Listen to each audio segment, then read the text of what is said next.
லவ்தேத்தூர் இயேசுஸ் கிறிஸ்துஸ். இயேசு கிறிஸ்துவுக்கு புகழ். தமிழ் கூறும் நல்லுலகில் வாழும் அனைத்து அன்புள்ளங்களுக்கும் வத்திக்கான் வானொலியின் வணக்கம். இறைவன் உங்கள் உள்ளத்தையும் இல்லத்தையும் தன் அன்பாலும் அருளாலும் அமைதியாலும் இன்றும் என்றும் நிரப்புவாராக.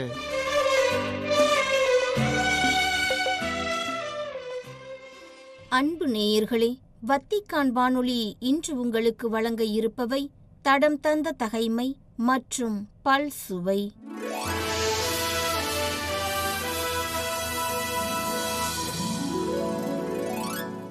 தடம் தந்த தகைமை, யூதா அரசன் யோயாக்கின் செயல்கள்.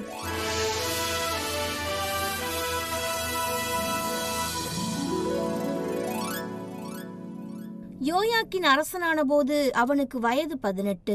எருசலேமில் 3 மாதமே அவன் அரசாண்டான். எருசலேமை சார்ந்த எல்நாத்தானின் மகள் நெகுஸ்தா என்பவளே அவனுடைய தாய்.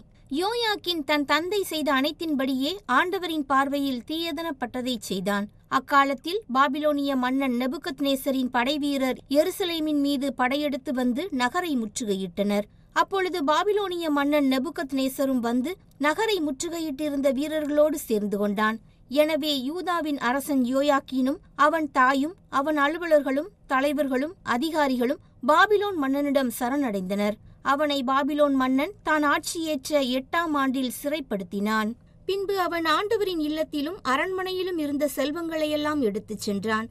ஆண்டவர் உரைத்த வாக்கின்படி ஆண்டவரின் இல்லத்தில் இஸ்ரேலின் அரசர் சாலமோன் செய்து வைத்திருந்த எல்லா பொன்கலன்களையும் துண்டு துண்டாக்கினான். மேலும் அவன் எருசலேம் முழுவதையும், தலைவர்கள் அனைவரையும், ஆற்றல் வாய்ந்த 10,000 படை வீரர்களையும், சிற்ப கலைஞர்களையும், கொல்லர்களையும் நாடு கடத்தினான்.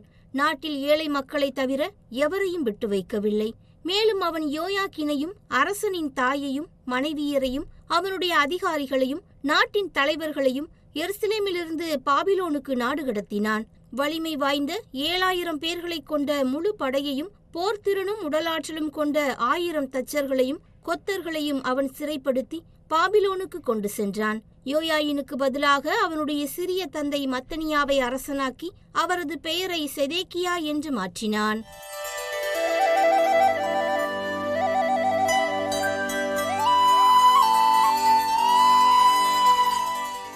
பல் சுவை.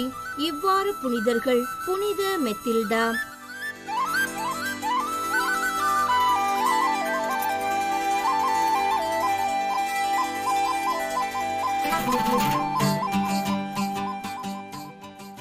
அன்பு நேயர்களே, நமது பழைய பாவ இயல்புகளை மாற்றி உயிர்த்த இறைவனை எதிர்கொண்டு செல்ல நம்மை நாமே தயாரிப்பதற்காக கொடுக்கப்பட்டுள்ள காலமே இத்தவக்காலம். இவ்வாரத்தில் இடம்பெறும் புனிதர்களான புனித ஜான் ஒகீல்வி, புனித யுலோஜியஸ், புனித லூயிஜி ஓரியன், புனித மெட்டில்டா, புனித ரொட்ரிக், புனித லூயிஸ் தி மரில்லாக், கொலோன் நகர பேராயர் ஹெரிபெட் ஆகியோர் குறித்து இன்றைய நம் பல் சுவையில் காணலாம்.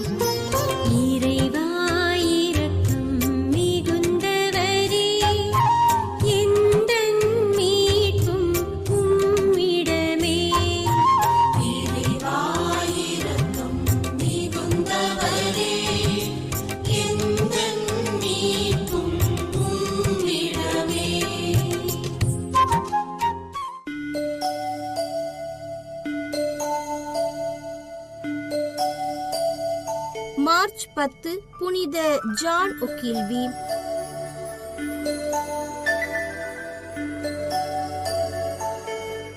ஸ்காட்லாந்து நாட்டின் இயேசு சபை குருவும் ரோமன் கத்தோலிக்க திரு அவையின் புனிதருமான புனித ஜான் ஒகீல்வி வால்டர் ஒகீல்வி என்பவரது மூத்த மகன்.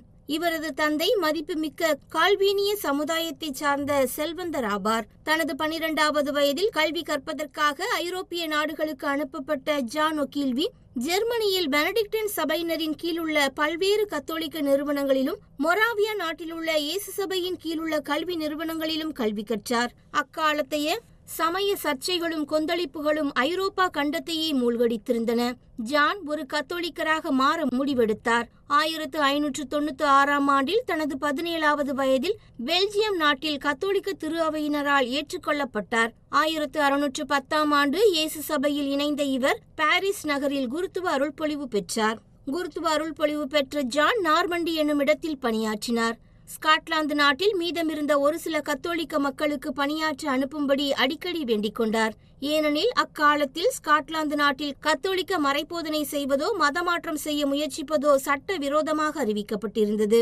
1613 ஆண்டு நவம்பர் மாதம் ஜான் வாட்சன் என்ற பெயரில் ஒரு குதிரை வியாபாரி போன்று மாறு வேடத்தில் ஸ்காட்லாந்து நாட்டில் நுழைந்து ரகசியமாக மறைபோதனை செய்ய தொடங்கினார்.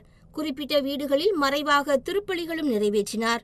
ஏறக்குறைய 1.5 ஆண்டுகள் ஸ்காட்லாந்து நாட்டில் மறைப்பணியாற்றிய ஜான் கண்டுபிடிக்கப்பட்டு 1614 ஆண்டு அக்டோபர் மாதம் கைது செய்யப்பட்டார். ஏறக்குறைய 26 மணி நேரத்துக்கும் மேலாக அவருக்கு உணவு எதுவும் கொடுக்கப்படவில்லை.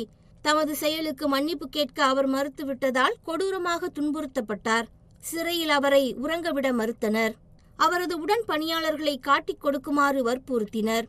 ஆனால் அவர் யார் பெயரையும் சொல்ல மறுத்துவிட்டார். அரசன் ஜேம்ஸுக்கு அடிபணிய மறுத்ததால் அவரது நிலைமை மேலும் மோசமடைந்தது. 8 நாட்கள் இரவும் பகலும் அவர் அங்குமிங்கும் இழுத்துச் செல்லப்பட்டு கூரிய மரக்குச்சிகளால் குத்தப்பட்டு தலைமுடிகள் பிடுங்கப்பட்டு மிகவும் துன்புறுத்தப்பட்டார். இருப்பினும் தமது உடன் பணியாளர்களை காட்டிக் கொடுக்க மறுத்துவிட்டார். தேச துரோகி என்று தீர்ப்பளிக்கப்பட்ட ஜானுக்கு மரண தண்டனை அளிக்கப்பட்டது. கத்தோலிக்கர் எவராவது இங்கே மறைந்து இருப்பின் அவர்கள் எனக்காக ஜெபிக்கட்டும். கத்தோலிக்கர்களுக்கு எதிரானவர்கள் எனக்காக ஜெபிக்க வேண்டாம் என்று இறுதியாக கூறினார். தூக்கு மேடைக்கு இழுத்துச் செல்லப்பட்ட ஜான் தம்மிடம் மறைத்து வைத்திருந்த ஜெபமாலையை தூக்கி கூட்டத்தினரிடையே விட்டெறிந்தார். அதனை எட்டி பிடித்த அவரது எதிரி ஒருவன் பக்தி விசுவாசம் உள்ளவனாக மாறினான். இறுதி வரை அவன் கத்தோலிக்கனாகவே வாழ்ந்து மடிந்தான். சிறைச்சாலையிலும் மரணம் வரையிலும் துணிவுடன் இருந்த ஜான் ஒகீல்வியின் புகழ் ஸ்காட்லாந்து நாடு முழுவதும் பரவியது. 1929 ஆண்டு திருத்தந்தை 11ஆம் பயஸ் அவர்களால் முக்தி பேறு பட்டமும் 1976 ஆண்டு திருத்தந்தை 6ஆம் பால் அவர்களால் புனிதர் பட்டமும் இவருக்கு வழங்கப்பட்டது.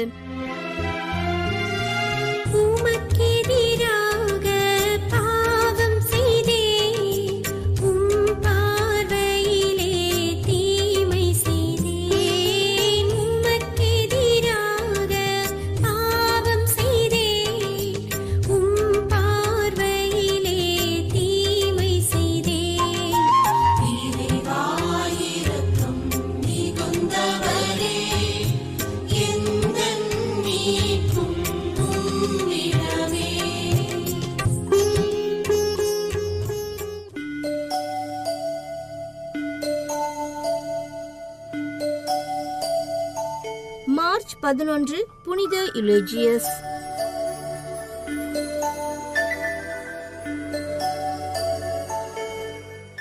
புனித யுலேஜியஸ் கிபி 819 ஆண்டுக்கு முன்னர் பிறந்திருக்க வேண்டும். 848 ஆண்டில் கடலோனிய மற்றும் நவர்ரே ஆகிய பிரதேசங்களில் இருந்து கிறிஸ்தவ மக்களின் மத்தியில் மிகவும் பிரசித்தி பெற்ற மத குருவாக இருந்தார். ரோமர்களின் காலத்தில் யுலேஜியஸும் அவரது 5 சகோதரர்களும் 2 சகோதரிகளும் கொர்டோபா நகரில் அவர்களது தாயாரான இசபெல்லின் மேற்பார்வையில் உயர்தர கல்வி கற்று வளர்ந்தனர். புனித ஜோய்லஸ் அவர்களின் குருமடத்தில் தங்கி கல்வி பயின்ற யுலேஜியஸ் படித்து முடித்ததும் தமது தாயாரை கவனித்துக் கொள்வதற்காக வீட்டிலேயே தங்கினார். அவரது நல்லொழுக்கம் மற்றும் கற்றலின் காரணமாக குருத்துவ அருள்பொழிவு பெற்றார். கொர்டோவா என்னும் இடத்தில் உள்ள தலைமை திரு அவை பள்ளியில் பணியமர்த்தப்பட்டார். 850 ஆண்டில் இஸ்லாமியர்களுக்கும் கிறிஸ்தவர்களுக்கும் இடையே ஏற்பட்ட மோதலில் யுலேஜியஸ் உள்ளிட்ட குருக்கள், கொர்டோபா நகர ஆயர் ஆகியோர் கைது செய்யப்பட்டனர். சிறையில் அடைக்கப்பட்ட யுலேஜியஸ் தம்முடன் இருந்த மற்றவர்களுக்கு திரு விவிலியத்தை படித்து காட்டி கிறிஸ்தவ மதத்தை பறைசாற்றினார். 857 ஆண்டு லியோக்ரிஷியா எனும் உயர் இஸ்லாமிய குடும்ப முஸ்லிம் பெண் யுலேஜியஸின் போதனையால் கிறிஸ்தவராக மதம் மாறினார். 857 ஆண்டு மார்ச் 11ஆம் நாளன்று புனித யுலேஜியஸ் தலை துண்டிக்கப்பட்டு கொல்லப்பட்டார்.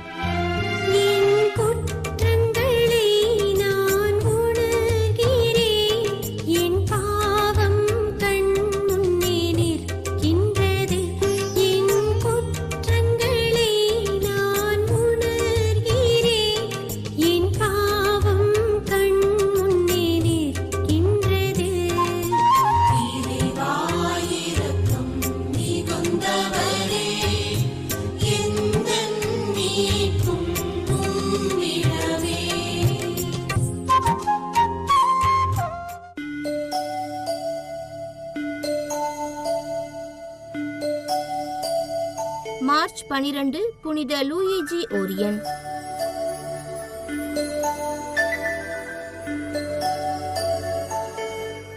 இத்தாலி நாட்டைச் சேர்ந்த புனித லூயிஜி ஒரியன் அருள் பணியாளராக வேண்டும் என்ற கனவோடு பிரான்சிஸ்கன் சபையில் சேர்ந்தார்.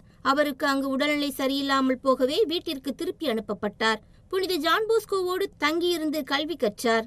ஜான் போஸ்கோவின் அடக்க நிகழ்வில் கலந்து கொண்டு ஜெபித்துக் கொண்டிருக்கும் போது இவருடைய நோய் நீங்கியது. தொர்தோனா என்ற இடத்தில் இருந்த குருமடத்தில் சேர்ந்து குருத்துவ வாழ்விற்கு தன்னையே தயாரித்த இவர் குருத்துவ படிப்பின் போதே ஏழைகளுக்காக ஓர் இல்லத்தை தொடங்கினார். 1893 ஆண்டு குருவாக அருள்பொழிவு செய்யப்பட்ட இவர் ஆண் பெண் என இரு பாலாருக்கும் துறவு அவைகளை தொடங்கினார். ரோமையில் ஓர் அனாதை இல்லமும் தொர்தோனாவில் மரியாவின் திருத்தலம் ஒன்றையும் ஏற்படுத்தினார். ஏழைகள் மீது மிகுந்த அன்பு கொண்டு இறைப்பணி செய்த இவர் 1940 ஆண்டு இதய நோய் காரணமாக இறையடி சேர்ந்தார். இவருக்கு திருத்தந்தை 2ஆம் ஜான் பால் 2004 ஆண்டு புனிதர் பட்டம் அளித்தார்.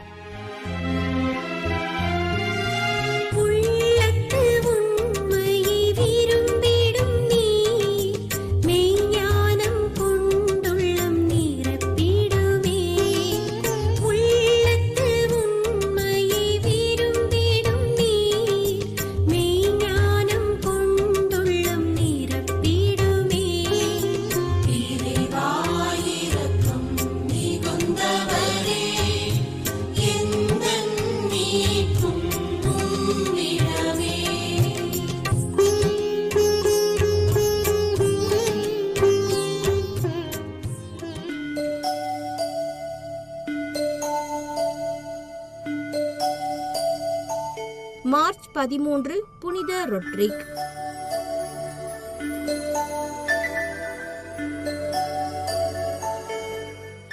ஸ்பெயின் நாட்டை சார்ந்த புனித ரொட்ரிக் என்பவருக்கு 2 சகோதரர்கள் இருந்தனர். ஒருவர் இஸ்லாமிய சமயத்தை பின்பற்றி வந்தார், இன்னொருவரோ கடவுள் நம்பிக்கை இல்லாமல் இருந்தார். ஒரு நாள் இவரது 2 சகோதரர்களுக்கும் இடையே வாக்குவாதம் ஏற்பட்டு பெரிய சண்டையானது. அந்த சண்டையை தீர்த்து வைக்க முற்பட்ட போது இஸ்லாம் சமயத்தை பின்பற்றி வந்த சகோதரர் இவர் இஸ்லாம் மதத்திலிருந்து கிறிஸ்தவ மதத்திற்கு மாறிவிட்டார் என்று பழியை இவர் மீது தூக்கி போட்டார். இதனால் அதிகாரிகள் இவரை இழுத்துச் சென்று சிறையில் தள்ளினர். அங்கு சாலமோன் என்பவரும் இதே குற்றத்திற்காக சிறையில் இருந்தார். இருவரும் சிறையில் கடுமையாக சித்திரவதை செய்யப்பட்டார்கள். இருப்பினும் அவற்றையெல்லாம் பொறுமையோடு தாங்கிக் கொண்டார்கள். இவர்கள் இருவரும் 837 ஆண்டு மார்ச் 13 அன்று கொலை செய்யப்பட்டார்கள். ஆண்டவர் இயேசுவுக்காக ரத்தம் சிந்தி தங்கள் இன்னுயிரை துறந்தார்கள்.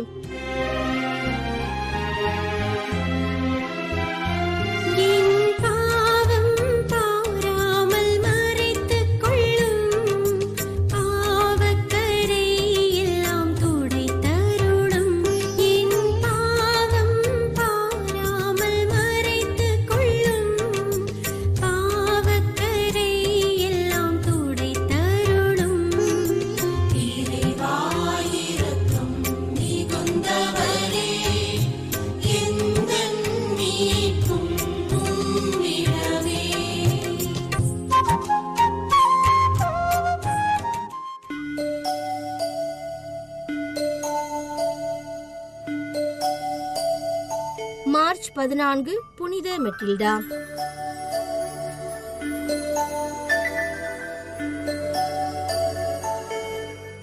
கிபி 912 ஆண்டு முதல் சக்சனி சீமாட்டியாகவும் கிபி 919 ஆண்டு முதல் ஜெர்மன் நாட்டு அரசியாகவும் ஆட்சி புரிந்தவர் புனித மெட்டில்டா. இவரது கணவர் ஹென்றி. மெட்டில்டாவின் தந்தை உள்ளூர் பிரபுவான டயட்ரிஸ், தாய் ரெயின்ஹெல்ட். தமது இளம் வயதில் ஹெர்போர்ட் துறவு மடத்தில் கல்வி கற்று தன்னை விட 20 வயது மூத்தவரான ஹென்றி என்பவரை திருமணம் செய்து கொண்டார். ஹென்றி, மெட்டில்டா ஆகியோருக்கு 2 பெண்களும் 3 ஆண்களுமாக 5 குழந்தைகள் பிறந்தன. 936 ஆண்டு மெட்டில்டாவின் கணவர் ஹென்றி மரணமடைந்த பிறகு அப்போதைய கிழக்கு பிரான்சியாவின் அரசனாக இருந்த இவரது மகனான முதலாம் ஓட்டோவும் குயிட்லின்பெர்க் எனும் துறவு மடத்தினை நிறுவினர். ஹென்ரியின் மரணத்தின் பின்னர் 32 ஆண்டு காலம் வாழ்ந்த மெட்டில்டா 968 ஆண்டு மார்ச் 14 அன்று குயிட்லின்பெர்க் துறவர மடத்தில் இறந்தார். மெட்டில்டா தனது காலத்தில் பல துறவர நிறுவனங்களையும் கல்வி நிறுவனங்களையும் நிறுவினார். குயிட்லின்பெர்க் எனுமிடத்தில் புனித மெட்டில்டாவுக்கு ஆலயம் ஒன்று உருவாக்கப்பட்டது.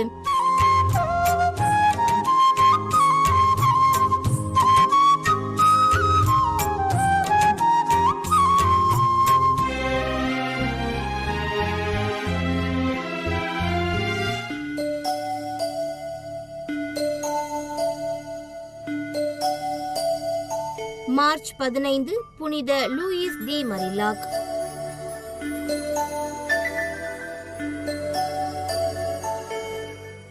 பிரான்ஸ் நாட்டின் பாரிஸ் நகரில் 1591 ஆண்டு ஆகஸ்ட் 12 அன்று பிறந்தவர் லூயிஸ் தி மரிலாக். சிறு வயதிலேயே பெற்றோரை இழந்திருந்தாலும் நல்ல முறையில் வளர்க்கப்பட்டார். பெரிய துறவரம் மடம் ஒன்றில் கல்வி பயின்ற இவருக்கு துறவர வாழ்வில் ஆர்வம் ஏற்பட்டது. பாரிஸ் நகரில் உள்ள கப்புச்சின் அருள் சகோதரிகள் என்ற துறவர சபையில் சேர விண்ணப்பித்தார். இவரது விண்ணப்பம் மறுக்கப்பட்டது. இதனால் மனமுடைந்து போன லூயிஸ் 22 வயதான 1613 ஆண்டு பிப்ரவரி 5 நாள் ஆண்டனி லீ கிராக்ஸ் என்பவருடன் திருமணம் ஏற்பட்டது. மகிழ்ச்சியுடன் இல்லற வாழ்வை மேற்கொண்ட மரிலாவுக்கு மைக்கேல் என்ற குழந்தையும் பிறந்தது. கடுமையாக நோய்வாய்ப்பட்ட இவரது கணவர் இவரை அன்புடன் கவனித்துக் கொண்டார். தனது கணவர் மரணமடைந்த பிறகு புனித வின்சென்ட் பவுலை சந்தித்து ஏழைகளுக்கும் தேவையில் இருப்பவர்களுக்கும் உதவி செய்யும் விதத்தில் துறவர வாழ்வை மேற்கொண்டார். பிறரன்பின் புதல்வியர் என்ற துறவர சபையை தோற்றுவித்தார். பாவிகளை மனம் திருப்புவதிலும் ஏழைகளுக்கு உதவி செய்வதிலும் ஆர்வமுடன் உழைத்தார். நோயாளிகளை கவனிக்க மருத்துவமனைகளும் ஆதரவற்றோரை கவனிக்க முதியோர் இல்லங்களும் இச்சபை சார்பில் அமைக்கப்பட்டன. மரிலாக் மக்களுக்கு செய்த சேவையை இயேசு கிறிஸ்துவுக்கு செய்த சேவையாக எண்ணினார். ஏழைகளிலும் கைவிடப்பட்டோரிலும் கடவுளை கண்டார். சிறப்பாக இவரது சபையினர் ஏழை பெண்களுக்கு உறைவிடம் அளித்து உணவு கொடுத்து பாதுகாத்து வந்தனர். போரில் காயமடைந்த வீரர்களுக்கும் மருத்துவ சேவை செய்தனர். இயேசு கிறிஸ்துவின் பெயரால் மக்களுக்கு சேவைகள் செய்து வந்த லூயிஸ் தி மரிலாக் 1660 ஆண்டு மார்ச் 15 அன்று மரணமடைந்தார்.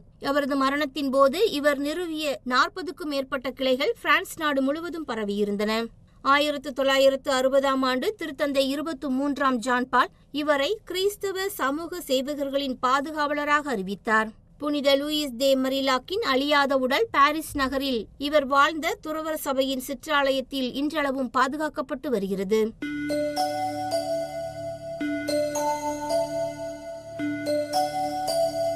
மார்ச் 16 கொலோன் நகர பேராயர் ஹெரிபெட்.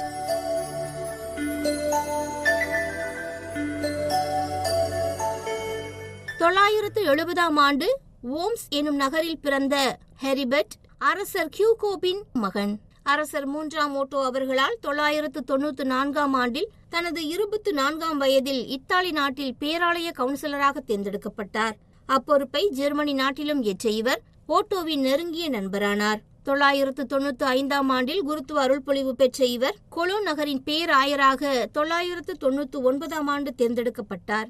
1002 ஆண்டு ஓட்டோ பயணம் ஒன்றை மேற்கொண்ட போது திடீரென்று இறந்து போக அவ்விறப்பினால் பேராயர் ஹெர்பர்ட் பெரிதும் பாதிக்கப்பட்டார்.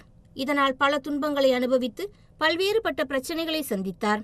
ஓட்டோவின் உடல் ஆகனிற்கு கொண்டுவரப்பட்டு அங்கு அடக்கம் செய்யப்பட்டது. ஓட்டோ இறந்ததால் அரசர் 2 ஹென்றி பதவியேற்றார். அவர் பதவியேற்ற நாளிலிருந்து ஆயருக்கு தொல்லை கொடுக்க ஆரம்பித்தார். ஆயரை கவுன்சிலர் பதவியிலிருந்து விலக வைத்து அவர் மேற்கொண்ட அனைத்து பணிகளிலும் துன்பங்கள் வரவழைத்தார். தான் மேற்கொண்ட அனைத்து துன்பங்களையும் இறைவனின் அருளால் பொறுமையோடு ஏற்ற பேராயர் ஹெர்பர்ட் தன் பணியை தளராமல் சிறப்பாக ஆற்றினார். ஏழைகளின் மேல் இரக்கம் கொண்டு செயல்பட்டார். அவர் இறந்த பிறகு கொலோனிலேயே அடக்கம் செய்யப்பட்டார்.